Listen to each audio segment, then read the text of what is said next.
everyone. I'm your host, Dominique. And I'm Christina, and we are the Connected in Glass podcast.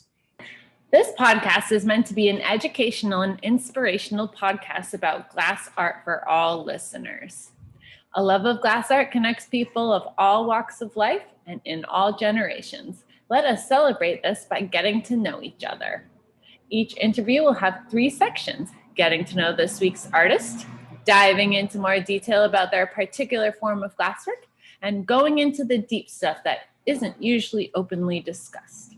These are meant to be real-life coffee table discussions about hopes, dreams, and aspirations. We hope that with every episode, you'll be left with a sense of connection, a new perspective, and maybe a boost of creative mojo to tackle your next aspiration. So first of all, tell us about you, where you live, what you enjoy besides glass, like what you do for a living, bringing us into working with glass. Okay. I'm guessing from my accent anyway, people will know that I am not from America.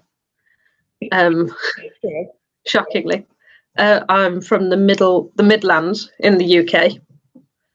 And what do I enjoy other than glass? Honestly, eating my cat. Not eating my cat. Those are separate things.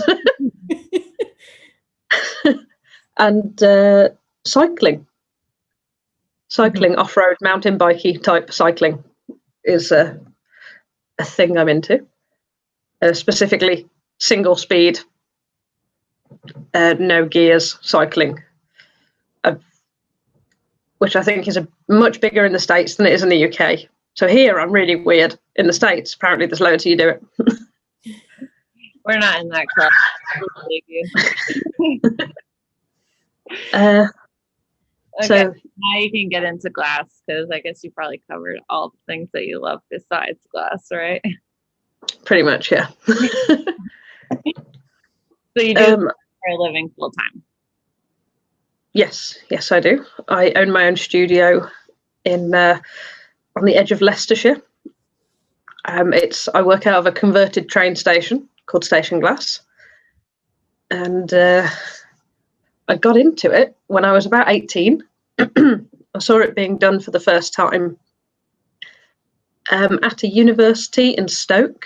My A-level art teacher took me to go see it, and little impulsive 18-year-old Kayleigh decided that was something she wanted to do for her life. So after that, I went and researched all the universities where I could do it, and ended up going to Sunderland to do it, representing them with my Sunderland hoodie on at the moment. They were the only dedicated glass course in our country. So I went to do, it just looked like the best course, so I went there, and I think it was the best course. Is that the only dedicated university that can focus on glass, or has that changed? It was the only course, the only dedicated course. Now I believe that's an art and design course as well. But the title of my degree is glass, architectural glass and ceramics. Oh, cool. I believe that was the only one in the country at the time. I don't think it is anymore. I have to double check. So how long ago was that when you started, when you took your first glass class? So I graduated in 2008. So 3 years before that. So 2005, I would have attempted my first ever gather, which my mum still has. Love it. And then I took a year out to work because I had no money. I don't know if you remember, I don't know if it was the same for you guys, but here the recession hit in 2008. So I came out of university to no jobs, no anything. So I worked in a sandpaper factory to get some money, and then went back to university to do a master's at Wolverhampton University, which has some excellent facilities for glass making, but that was a more general design and applied arts course as well. But I specialised in glass instantly. So bring us to where you are now. Where am I now? I've owned my studio for 2 years now.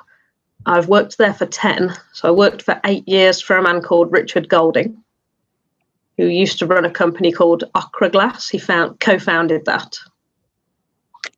And when he retired, I'm doing air quotes, but you can't see them, I guess, on the audio. When he retired, he started up Station Glass as a hobby, really.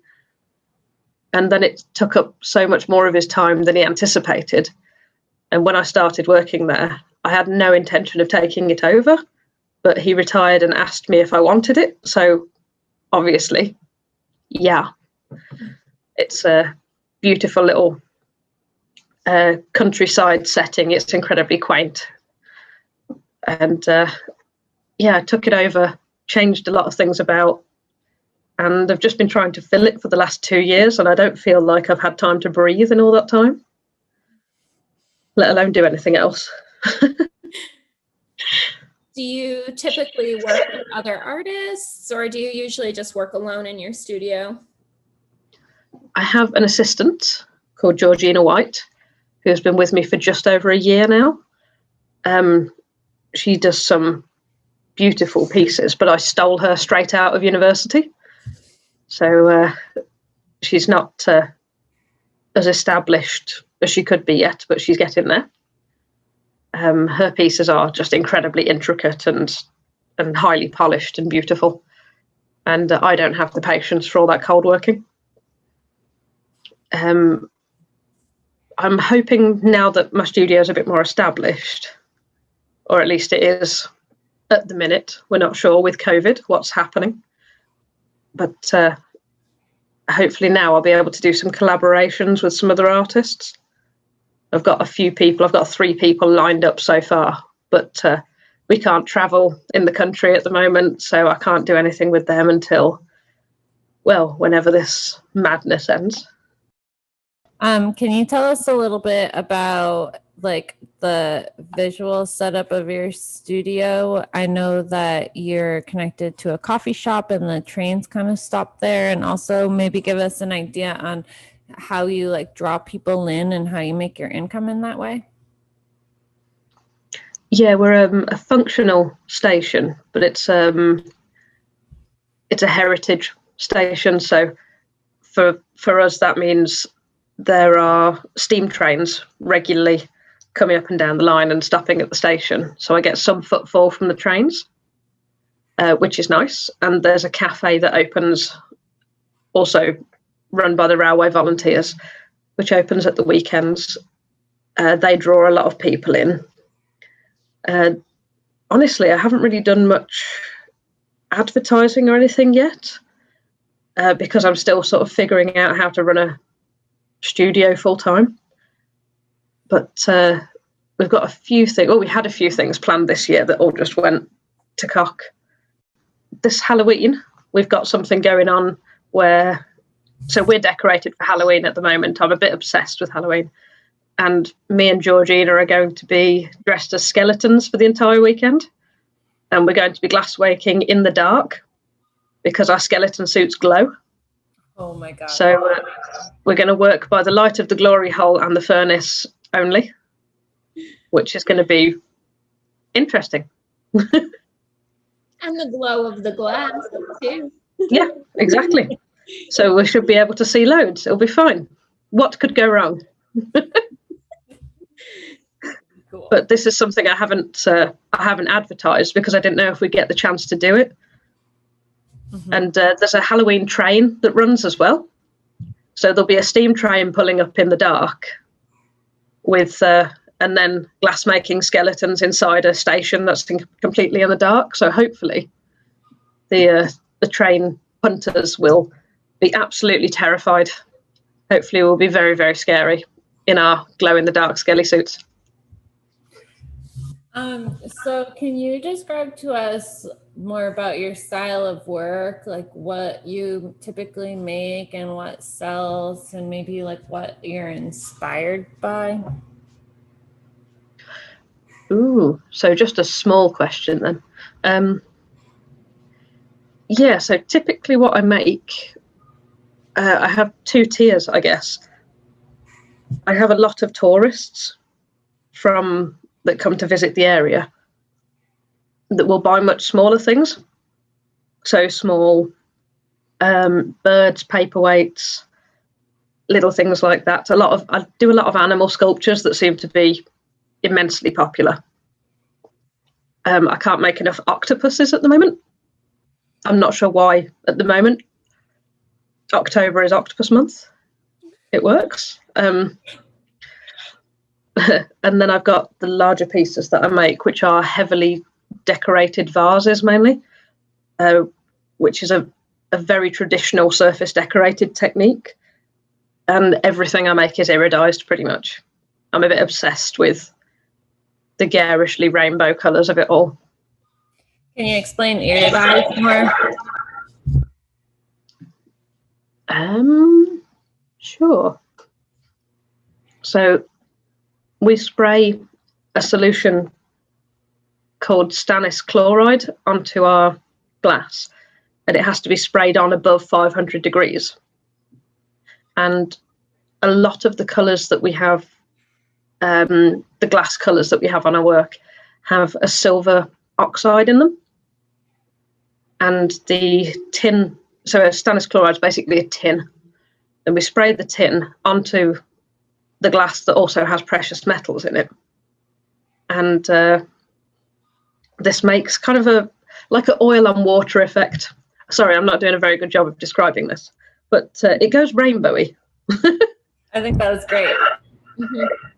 So basically, most of the stuff you do, you work as a team, though. Can you explain, like, say you're walking in your shop, what's it set up like? So you walk into the main gallery area, which is, I think, a Victorian era building. It was moved a long time ago. So it's got this beautifully patterned tile floor. And currently we've got a fence up for people because it's the only way I can stop people from touching all the glass so I don't have to clean it 24/7. Mm-hmm. So I've got a little pen. Normally that is not there. And it's a nice bright yellow gallery for happiness. And it's the railway colours as well, to try and be in keeping with the theme of the building. And to your left, when you walk in, there is a fenced off area where I work in my studio, which is a very, very small setup, as I'm sure you can agree, Dom. Yes. So compared to yours, which I will visit one day, Mm-hmm. We have a wooden floor, which is incredibly weird for most glassmakers, because we have so our building is a listed building, which I don't know if you have the same regulations, but if it's of cultural significance or if it's a certain age, you can't do anything to it unless it's in keeping, so I can't alter the building in any way. So under our floor, we have a antique oak flooring. So the only place we could put the studio, we had to put in another floor above it, which is heat treated and fireproof because we can't damage the oak floorboards. You know that. Yeah, you didn't know that when you were dropping glass on my floor and setting fire to everything. I did not. I know, Dom, she probably did. So I think one of the coolest parts about your studio, though, is the manner in which all of your equipment is set up. Oh, yeah, you basically have to take 2 steps in any direction and you're at another piece of equipment. Mm-hmm. And we have so many pedals on the floor, as I'm sure you recall. Yeah. They are dangerous trip hazards if you're not used to them.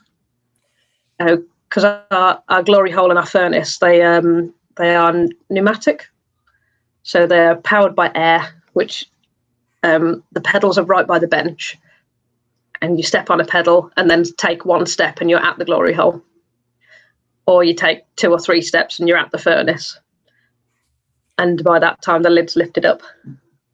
Yeah, but so what she's saying is that her equipment in most studios, it's kind of spread out throughout the space, but it's all one unit. So it's conserving all of that heat and circling it through. So if you're looking at it, it looks like a big box. And on the left side of the box is a furnace. And then in the middle is a reheating furnace. And then on the right side is the annealer. And it's all one unit. Yeah, it's all insulated together so that, it's incredibly efficient. So because our furnace is electric, we obviously try not to work the electric too hard because we have a limited supply, being the other side of a railway line. And that's why we have such an energy efficient furnace. The glory hole powers, you call that the reheating I furnace? go back and forth. Okay. Depending on who I'm explaining it to. Okay, but the glory has a flue in it that goes down into our annealing oven. So the heat gets recirculated so that you don't have to heat up the air twice that's in the annealing oven. And that helps regulate it completely. And then you've got the wall of the furnace immediately next to the annealing oven. So the annealing oven is underneath the glory hole. And so you get the heat leaching through from the furnace as well. The only downside is it takes a while to cool down our annealer. Mm-hmm. I have some pictures of this, so I'll post it on our podcast Instagram later. But and then the pedals that we were talking about, basically everything, all the doors are opened by pedals. So all she has to do is take one step on a pedal, the door to the furnace is open and she's ready to go. Take one step back, shut the furnace. So it's a pretty cool setup. It takes a little while to get in the groove, but then everything is really accessible. Yeah, I mean, I still put my foot on the wrong pedal and trip over them on an almost daily basis. You'd think I'd get over that after being there 10 years, but they haven't moved. They haven't moved in all that time. So no, it's just going to be that way forever, I've decided. I actually trip over them more than George. She's been there just over a year. When you're comfortable, you stop paying so much attention. Definitely. So want to share more with us about yourself, maybe going like a little deeper, like how you get your inspiration or how you get in the right mindset to work, or like maybe some of the struggles that you have with all of that? Okay. So inspiration was the last couple of years, I've been a lot more focused on finding out what the public want rather than what I want to make. So I've been making lots and lots of things I know will sell. And any suggestions that they've made, I've taken on board. I've done a lot of commissions and I've stocked a lot of, a handful of places. Shops around the UK. There's one in London, one in Bristol, which is a new one. One in Lichfield, and a gallery in St Ives, who is my longest standing supplier, which is nice. So a lot of it, what I've made, dictates what they want. Very much seaside things for the St Ives one. It's a coastal gallery, so everything's sea themed. So lots of octopuses and fish and shells and things. For my own work, for the last couple of years, I've not really made any of my own work. Well, what I would consider my own work. Nothing particularly conceptual. But I have sketchbooks, lots of sketchbooks, and lots of drawings of things that I intend to make when I've finished my orders and have stopped making snowmen for Christmas. So you said about some of the struggles that I might have whilst working or to get to working, and I suffer with depression. And part of the sketchbook stuff I've been doing are pieces based upon that. So I do these quite brightly coloured, almost some would say garish pieces. And when I'm in we'll go with a slump. When I'm in a slump, I find that things are not as bright or as exciting to me as they would be normally. Like my inspiration is low, my motivation is low, my ability to sleep is high, very high. So I've ordered a lot of grey glass colour recently, and my ideas are to make things that are brightly coloured and drape very thin grey glass over them as a sort of veil, so that you can see part of it, but you can only see a small section of it. So the joy it might bring you to look at it is partly obscured. So when I'm moving through life in a depressive state, I feel like I have a grey blanket over me and I can see through it, but I can't touch the things the other side of it or experience them 100%. So ironically, my depression, which takes away my oomph, if you will, my enthusiasm, is proving to be now my inspiration for the next body of work that I wish to make. That's so beautiful. Thank you. I'm sitting here, don't cry. Yeah, I'm looking just above the screen, so I'm not making eye contact with either of you. So I don't do that either. Have you found like any tips or tricks or anything that you find helps? It sounds like maybe when you're in a slump, you like to draw things out a little bit. Yes. So where my studio is, I'm in the countryside, and I like to walk in nature because I live in a town. So there's a bit of nature around me, but not quite it's a farming landscape, I suppose, where I work. So I like to walk, and often I will walk with a sketchbook and just sit down somewhere in the summer, obviously, and draw. Or I go for a drive with my sketchbook, sit in my car and draw, because it's England and we rain here. That's all that happens here, really. We have like 2 months of scorching hot Indian summer and then rain.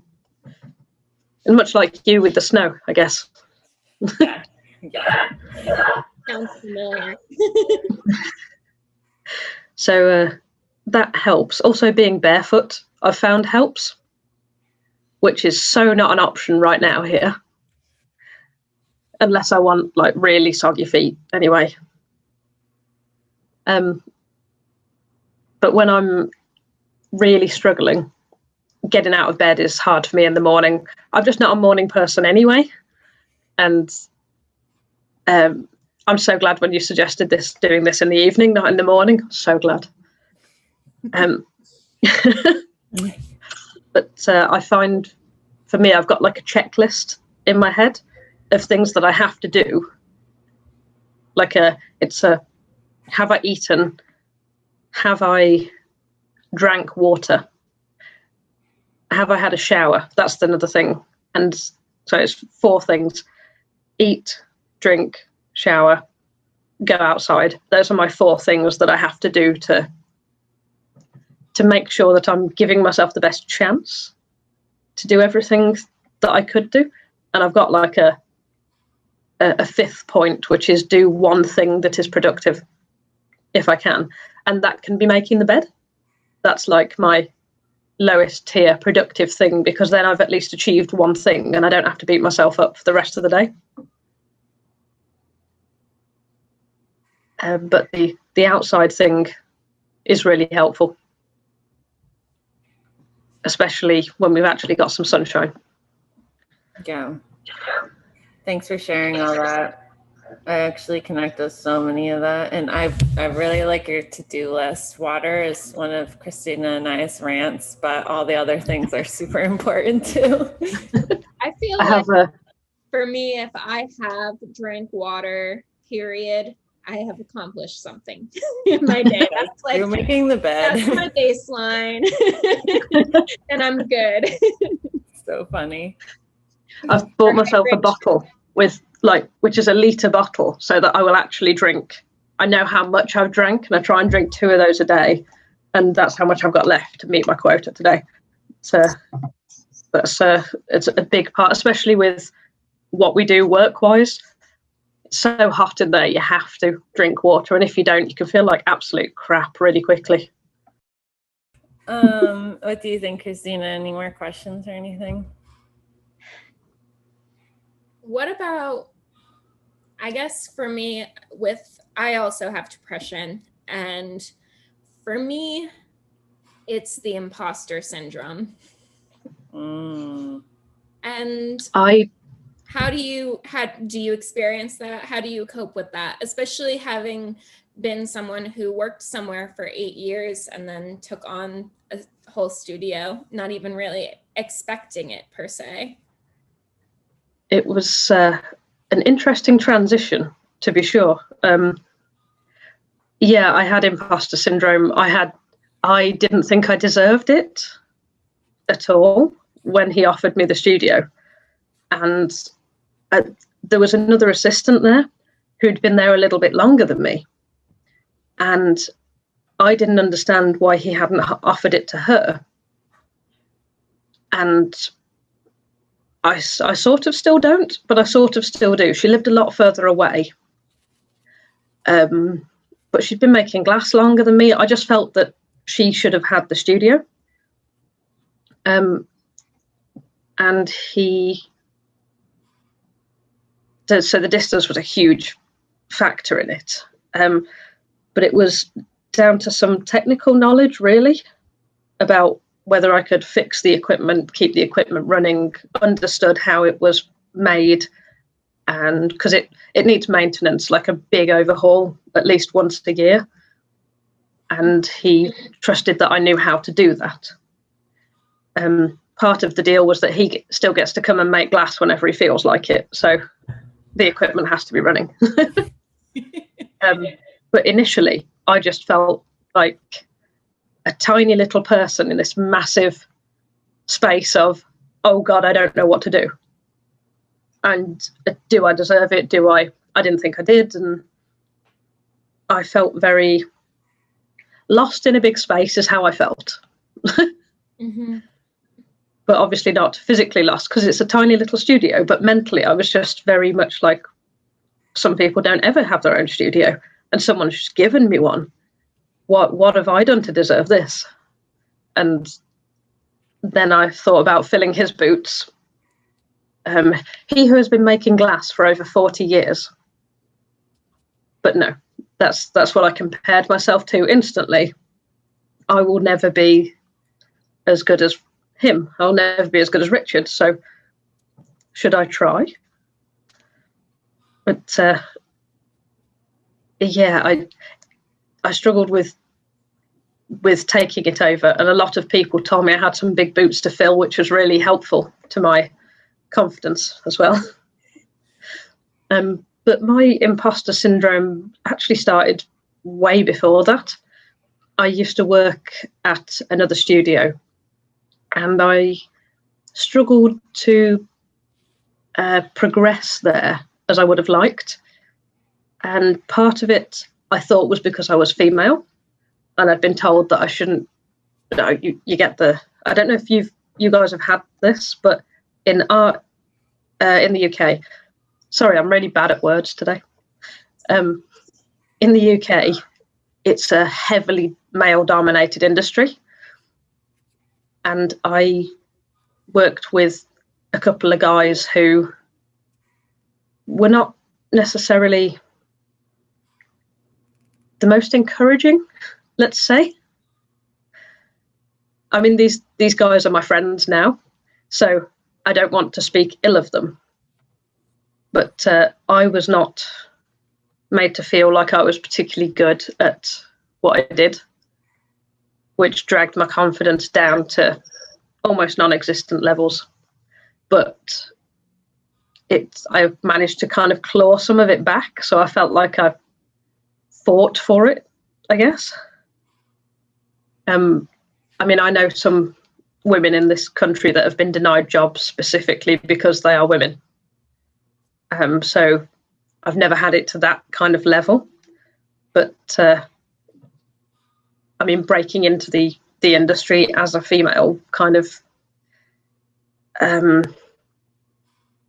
it was weird watching men progress much faster than you, even though they have not as much experience or not being accepted for exhibitions, even though your work is of the same standard. It was just I feel like I don't feel like an imposter anymore, because I feel like I've earned my stripes by dealing with this shit for the last 10 years, to be honest. Yeah, you have earned it. So this is I guess is that a rounded answer, would you say? That was great. I think that's something that It wandered a bit. I think it's something that most people can relate to, especially women and just not men in general. I think that it's something that working in a heavily male-dominated field, and it is definitely male-dominated here too, definitely makes it harder to feel like you belong, even though you do. Mm-hmm. Yes. Yeah, I feel like we're so spread out as well. We tend to move to wherever there's a job. So we're spread out quite far apart around the country. To what's spread out to me is probably not very spread out to you guys, because like you can drive across our country in 4 or 5 hours with good traffic, but you guys, that's just like a trip to the shops or something. True. It's true. Come visit. Wait till you see. We'll spend so much time in the car. But you can literally drive from England to Scotland in about 7 hours if you're in the south. So that's the entire length of our country both ways. Yeah. So Jocelyn and I drove like, I don't know, 20 hours to get to the gas conference.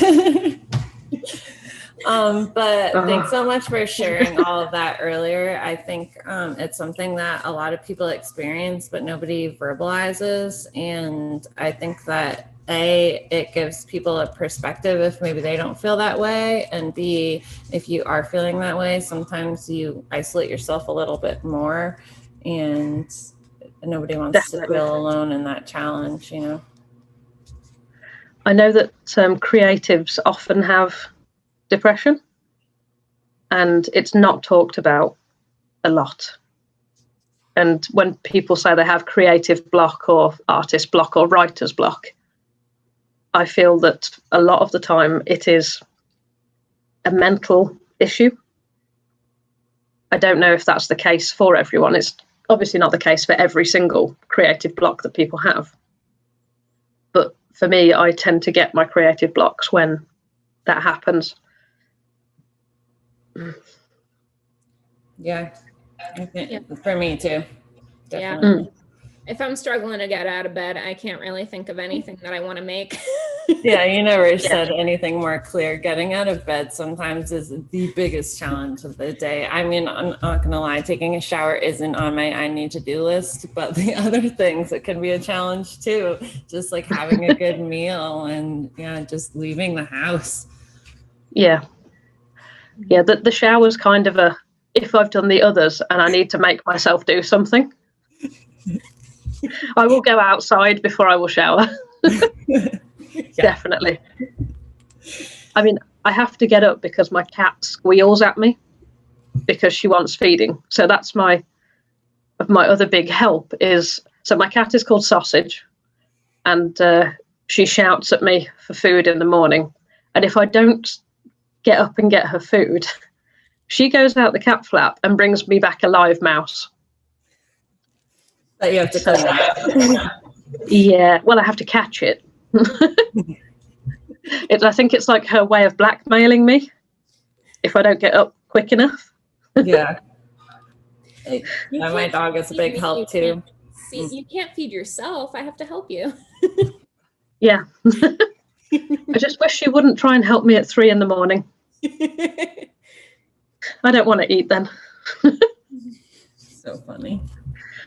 So with you, you have Pie, and she's obviously, you walk a dog. I don't walk a cat. I've tried. She doesn't like it. So, but yeah, you have like a reason to get out and go walking every day, which I think is so good for your mental health. Mm-hmm. So, I mean, I don't want a dog because so much effort and neediness that I don't have room in my life for. But the walking every day, the forced walking every day, I think that's the only part I'd like really want in my life. So do we have any other questions or anything? You seriously covered so many beautiful things. It's like so important to me that everybody gets to hear this stuff. I don't have any other questions, but do you have anything else that you wanted to add on here? Was that to me or Dom? To you. Okay. So I've only visited the States once, and I went to Pilchuck, which was like I had a massive creative slump, and it was my 30th birthday present to myself. And we have nothing like that in the UK. And I would encourage anyone to try and apply for a scholarship there. If you can save up and visit there, please do it, because it was amazing being surrounded by a load of creatives, a load of glassy people, which I have to say, I would say the majority was women, which is why I asked about whether it was male dominated, because I would say it was 60 to 70% women on the course that I was on. Actually, on my specific course, I think there were only 3 men. But yeah, it was such a mind-blowing, life-changing experience for me. I super duper appreciate all your time and you sharing all this personal stuff, and it means so much to me. No, I'm super excited for this podcast, and thank you for having me on. I really appreciate it. Thank you so much for listening to this week's episode of Connected in Glass. Make sure to follow us on Facebook and Instagram for more information on the artists we interview and for updates on the podcast. You can find Kayleigh Young's work on Instagram at Kayleigh Young Glass. You can find her on Facebook, Kayleigh Young at Station Glass, or you can also find her website, KayleighYoungGlass.co.uk, and that's KayleighyYoung Glass.